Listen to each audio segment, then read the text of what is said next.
Como les decía, eh, de la clase anterior nos había quedado este video que no habíamos podido ver y me gustaría que lo vean para tener noción de lo que es el Big Data, teniendo como referencia todo el cúmulo de información que vimos en la clase anterior. Hace 25 años en el Santío, que era un equipo de Valladolid de barrio, yo iba con mi Access ahí y mis datos y mi mujer me tomaba los tiros del jugador y yo lo metía en una plantilla y los jugadores se reían y ahora les veo 20 años después y digo, es increíble, es que tú esto lo hacías ya hace 22 años. Que te llame el Sevilla, una persona que lleva siendo entrenador de fútbol 20 años, de repente ves que te llama el club modelo en gestión y rentabilidad deportiva, en fichajes, en capacidad de fichaje, pues dice, algo debo estar haciendo bien. El Big Data estaba aquí fundamentalmente para dos cosas. Uno, para el ahorro de tiempo en los procesos, para que ese profesional que le pago para entrenar esté entrenando. Y la segunda opción para la que está el Big Data es para optimizar al máximo el error en la toma de decisiones. El fútbol llega al IoT, que son las cámaras de monitorización, los sistemas GPS de los jugadores que generan millones de datos, multiplicado por todos los partidos, multiplicado por todos los entrenamientos, multiplicado por todas las ligas. Solamente con eso nos estamos empezando a acercar ya a los petabytes de datos. Por eso se puede considerar Big Data, obviamente. Para fomentar el espectáculo, para poder igualar las desfases económicas que existen entre los clubes, hay que igualarlo desde la ciencia y la tecnología. Es decir, dar medios a los clubes más modestos para que puedan optimizar mejor sus recursos y puedan llegar, digamos, a semicompetir. Leicester, caso en Inglaterra, todos lo conocemos. ¿Por qué gana la Liga Leicester? Primero, porque tiene esta metodología interna y porque los grandes en esa temporada no están correctamente bien en su rendimiento. Y entonces aparece uno que hace las cosas completamente normal y que optimiza al máximo sus recursos y hace que pueda competir en el otro hasta el caso extremo de ganar la Liga. Es que eso es imposible en la Liga Española. ¿Por qué va a ser imposible? Monchi en ese día no hacía Big Data, claro que lo hacía, pero no Big Data entendido como un almacenamiento de la información, como un tratamiento, como una depuración, como un orden de esos datos, eso no. Ellos que buscan en mí, no buscan que les diga cómo tienen que fichar, no buscan en mí que les diga cómo tienen que hacer las cosas, buscan a alguien que ordene tecnológicamente, no digo ordene en trabajo, sino tecnológicamente, todo eso que ellos han hecho muy bien de mucho tiempo.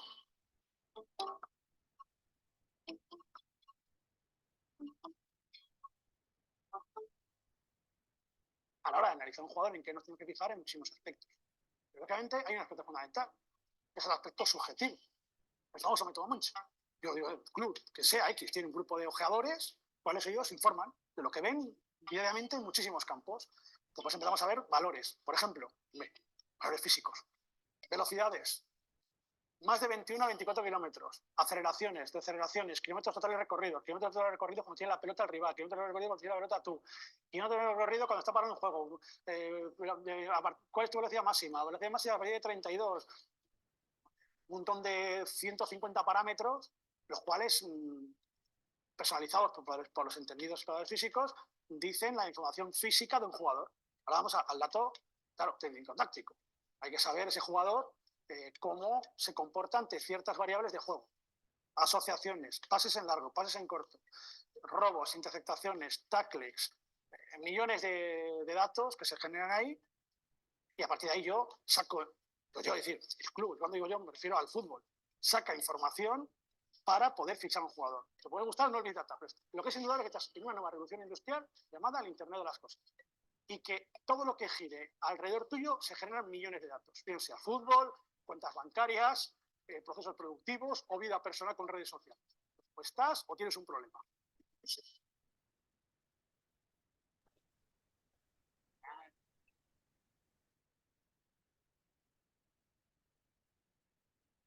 Bueno, el,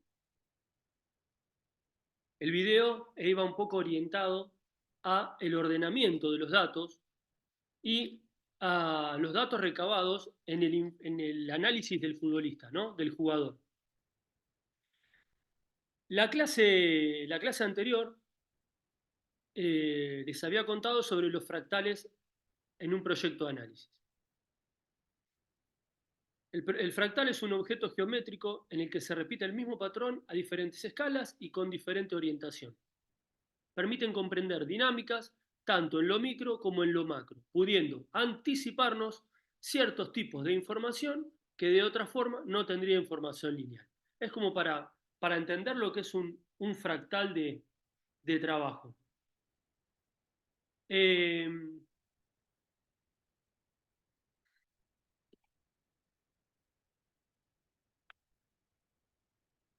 Bien, dentro de los llamados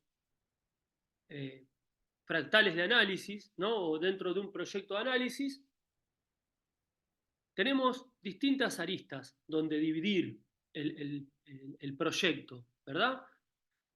Como les había mencionado, nosotros en la materia vamos a dividir todo para hablar en casos específicos de cada, abordar cada tema en particular para tratar de tener en claro toda la información que tenemos que obtener o que podemos llegar a obtener. Siendo que el video que vimos anteriormente nos sirva de respaldo para entender la cantidad de información que hay y que hay una frase muy buena que habla de optimizar el tiempo. ¿Bien? Eso es lo más importante para nosotros. Nosotros necesitamos optimizar el tiempo. Si nosotros tenemos las ideas claras de lo que queremos y lo que necesitamos, va a ser mucho más sencillo y mucho más llano el camino para obtener el informe de análisis.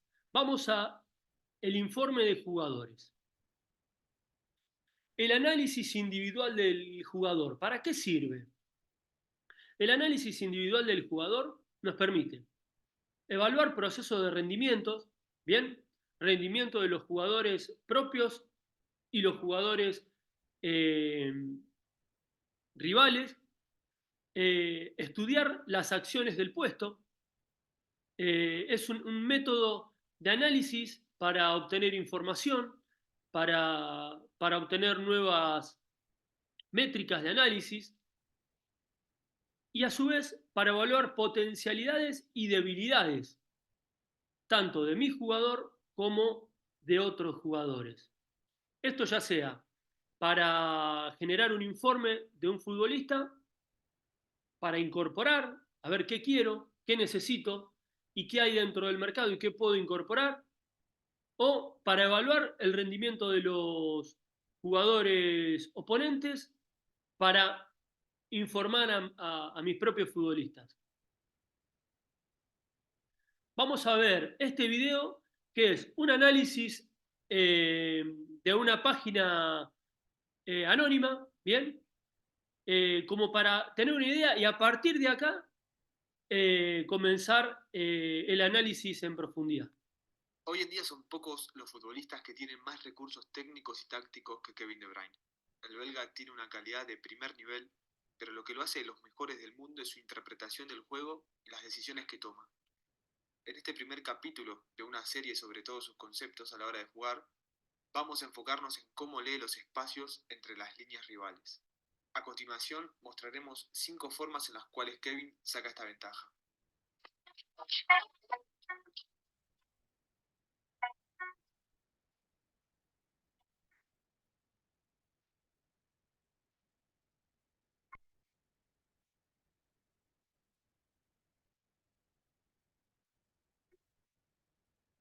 In your first year, 2000, so 15, 16, 29 forward passes per game, 33 last year. Now, huge difference, 46. I mean, that must bring you a lot of enjoyment. It shows you how your game is developing as well. Yeah, it also, I think it shows that I'm playing a little bit lower because there's more option also to play forward.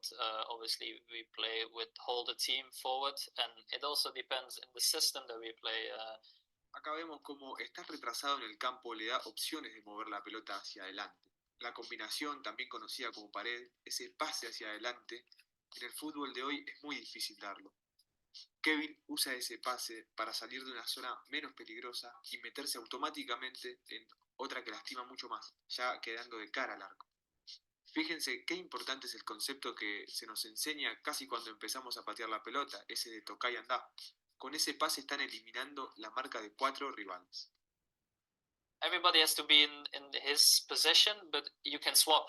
So if Kyle goes forward, the wing is going to go more like an attacking midfielder, and I'm going to take more like not the right back, but a little bit in between. It's one to keep possession and two to stop the counter attack, because we know the wingers are mostly the most important. So always. En el City lo posicional es importante. Todos tienen que estar en su posición, pero eso no quiere decir que no se pueda intercambiar para generar sorpresa. Así Kevin aparece de falso extremo para gestionar la posesión y hacer daño desde ahí. En esta jugada es clave cómo busca posicionarse detrás de la espalda del mediocentro rival, y la espalda es vital. ¿Por qué? Porque cuando uno se pone ahí, el rival lo pierde de su eje de visión. Entonces no sabe dónde está posicionado. Cuando Kevin De Bruyne recibe hasta que el rival gira, ya hizo todo lo que tenía que hacer.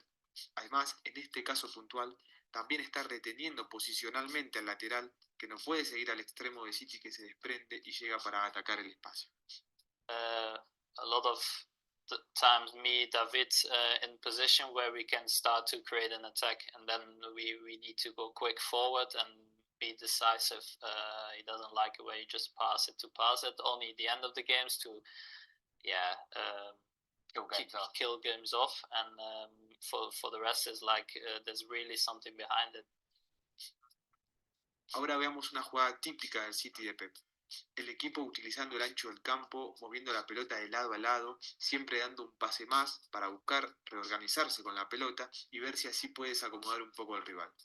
Pero acá, ¿qué pasa? El Leicester está muy bien parado con líneas compactas. Esta jugada tenía como destino la intrascendencia seguramente, pero cambia de rumbo con el movimiento que hace Kevin De Bruyne, quien reconoce que hay un espacio entre líneas, se muestra para recibir el pase de afuera hacia adentro y se va a parar al lado de Sterling.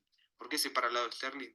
Porque ahí es donde se genera un 2 versus 1, Sterling arrastrando la marca del central y queda Kevin De Bruyne dentro del área para poder atacar y generar una opción de mucho riesgo.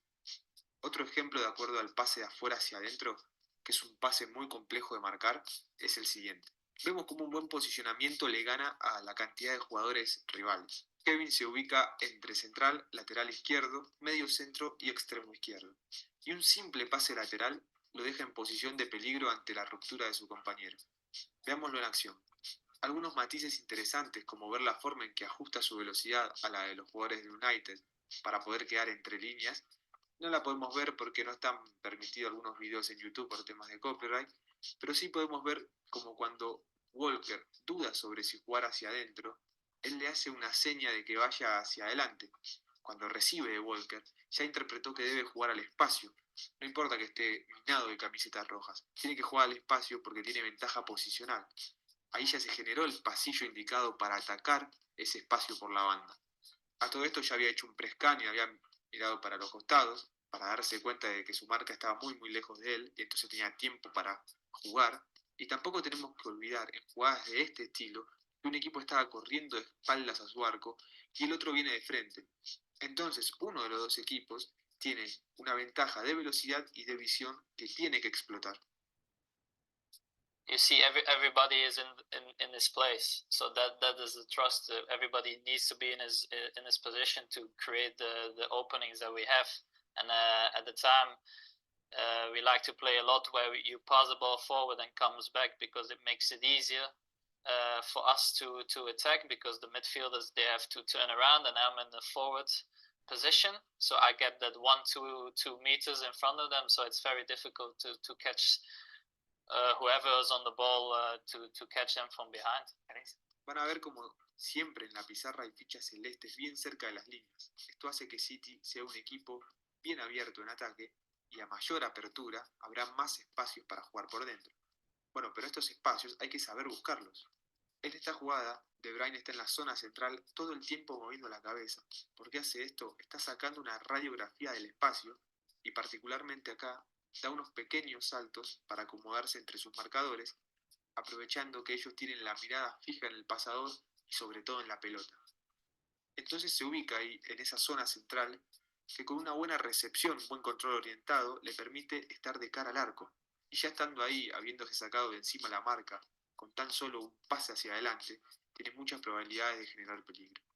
Maybe just trying. Where me as a player, I'm a little bit of a risky player sometimes, but that's my nature is to go forward. Everybody knows that. That's my force, I think. And obviously, there's things that you need to try. I probably as a youth player did it many times, and many times it probably will fail. But obviously, when it goes through, it's so important. And I think is you need to have the vision, obviously, but you need to try it and something. Por otro lado, es importante contextualizar algo. La inmensa mayoría de los equipos de la Premier League le juega a City con un repliegue intenso, es decir, con las líneas bien metidas en su campo e intentando no dar espacios ni a la espalda de los defensores ni a la espalda de sus mediocampistas. Entonces es muy importante tener un jugador que pueda encontrar espacios incluso acá. Miremos esta jugada. Una jugada que solo puede tener éxito con Kevin De Bruyne parado en ese punto exacto del campo. Un poco más cerca del arco rival y ya iba a tener un defensor pegado. Un poco más lejos y no iba a tener ángulo de pase lateral, Walker. Una característica del juego de Kevin De Bruyne entre líneas es que está todo el tiempo leyendo e interpretando a los rivales y también jugando con esa desesperación a la hora de defender. Si te gustó, no te olvides de suscribirte y de darle un me gusta y sobre todo también de comentar. Bueno, Oye, ese es un análisis bastante extenso, ¿bien? Pero bueno, si nosotros empezamos a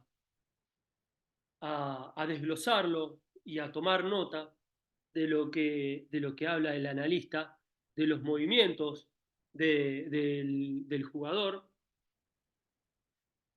notamos que entre tanto juego de palabras y explicaciones, que todo es válido y es recontra interesante, habla de posicionamiento, sistema en que utiliza, algunas acciones particulares y conceptos, ¿no?, a tener en cuenta dentro de la función del jugador.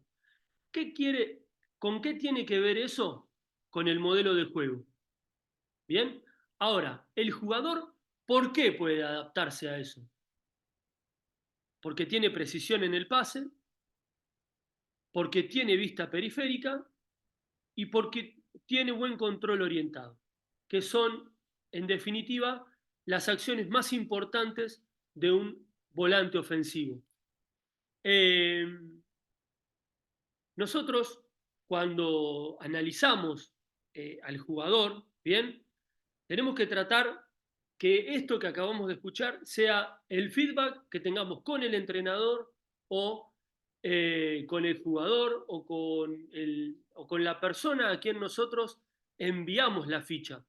Entiendan que cuando ustedes empiecen a trabajar, van a tener que hacer una ficha de cada jugador del plantel, que son mínimo 23, 25 jugadores, en el mejor de los casos. Lo cual, si nosotros nos ponemos tan extenso con todos los jugadores, se hace una carpeta de aproximadamente 100 hojas y es muy tedioso leerlo. Por lo cual tenemos que ser lo más sintético posible, pero manejar un lenguaje directo. Con lo cual, si nosotros después tenemos que explayarnos, podamos brindar mayor calidad de información. ¿Qué tiene que contener la ficha del jugador? En principio, cada futbolista cuenta con una ficha institucional, la cual está compuesta de información de cada área interviniente en su proceso. Estas son fichas de proceso formativo, pero son compatibles con una ficha de un jugador profesional que, en vez de tener información de su proceso formativo, tiene información de su antecedente como jugador. La misma debe ser actualizada periódicamente o son actualizadas periódicamente de manera sistemática, generando un historial en el proceso.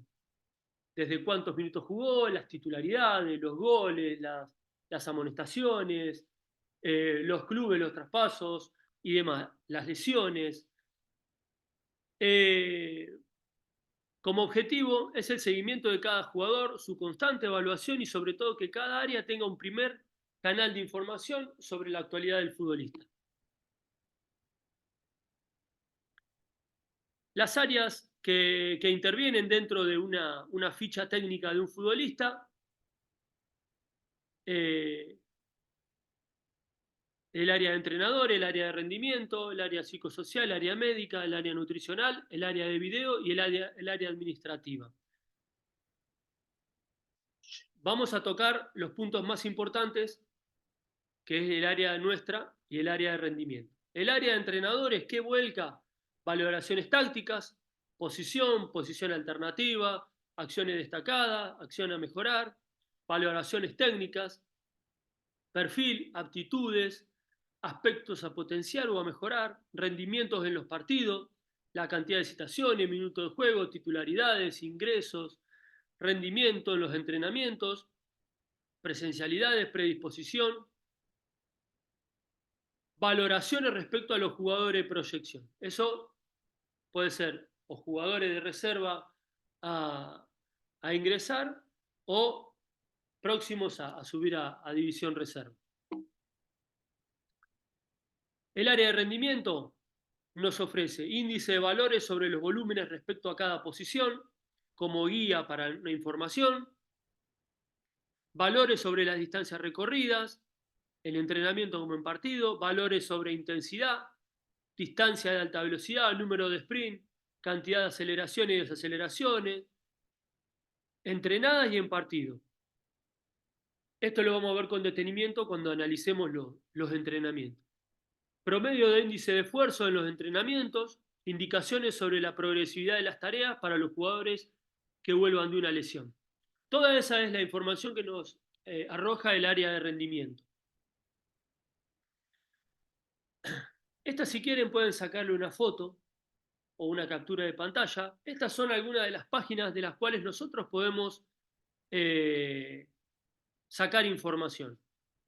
En primer lugar, Wisecout e Instat son páginas privadas de las cuales hay que suscribirse y pagar un abono mensual. Hoy por hoy es muy costoso, pero tenemos alternativa como Transfermarkt, Fichajes Fútbol, que es fichajes.com, y Soccerway. Son páginas libres en donde vamos a encontrar los primeros canales de información sobre estadísticas, información del jugador, todo esto que hablábamos, la cantidad de partidos, de minutos jugados, antecedentes, goles, posiciones, partidos de lo que jugó una posición, partidos de lo que jugó de la otra, y empezar a sacar los primeros índices de análisis. Esta es una ficha de análisis de un jugador, en este caso de inferiores, pero puede ser adaptada tranquilamente a un jugador de primera división, en donde tenemos los datos principales, pero por sobre todo es una guía estadística para valorar rendimientos, ¿no? En este caso es un marcador central con un puesto alternativo de lateral, con el perfil izquierdo y la altura y peso. Y bueno, y tenemos algunos índices respecto a lo condicional, que es el área física, a las características técnicas, las características tácticas y las características psicológicas. Pero nosotros cuando vamos a valorar un jugador tenemos que tener en cuenta qué significan los índices de valores y qué relevancia tiene para establecer una métrica de análisis, ¿está bien? Que me genere un determinado valor para un puesto o para un rol y para otro. ¿Qué quiero decir con esto? Nosotros acá tenemos los defensores, centrales y laterales, ¿verdad? Se diferencia entre centrales y laterales. Veamos las características. Componen este sector los pasillos laterales, los defensores laterales, los volantes carrileros y delanteros de extremo.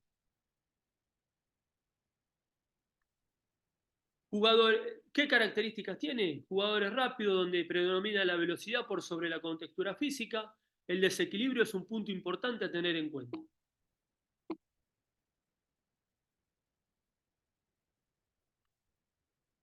El área, los futbolistas en áreas de carriles centrales. Lo componen los defensores centrales, los volantes de contención, internos, los enganches, el punta y el media punta.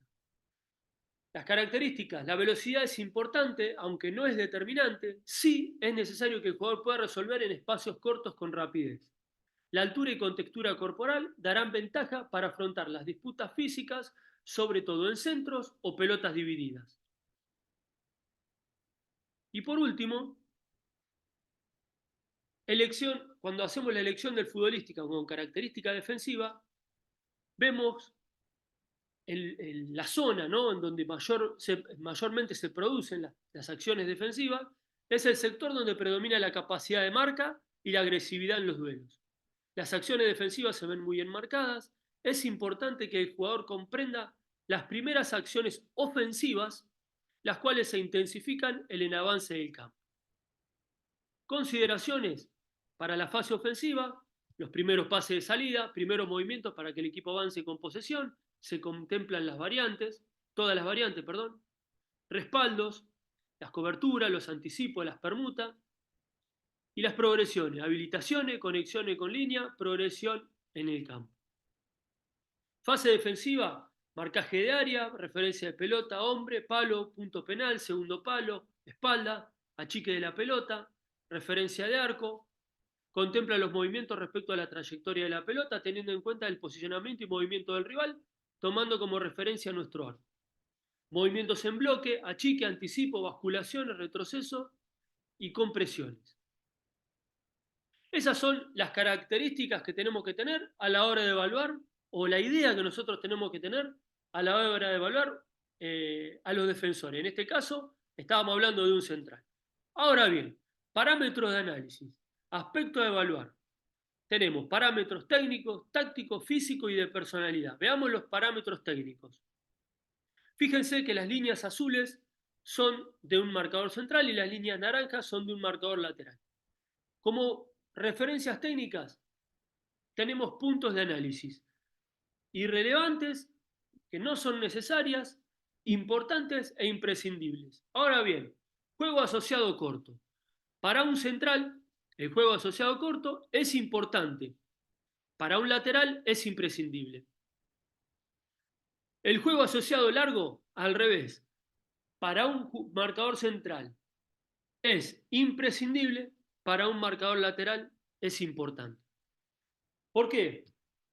Porque el lateral tiene mayor recorrido por lo general y tiene mayor asociaciones cortas. El central tiene más distancia de trabajo y una cierta libertad, elige mejor el pase.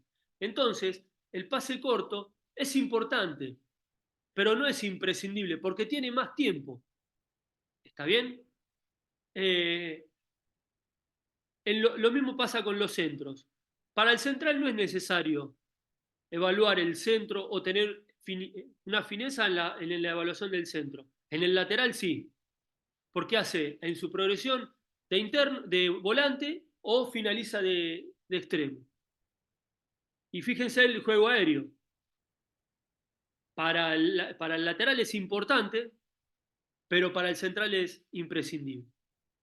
De esta manera vamos buscando métricas para diferenciar una puntuación sobre un lateral o sobre un central, o cuáles son las zonas más importantes de análisis para uno y otro.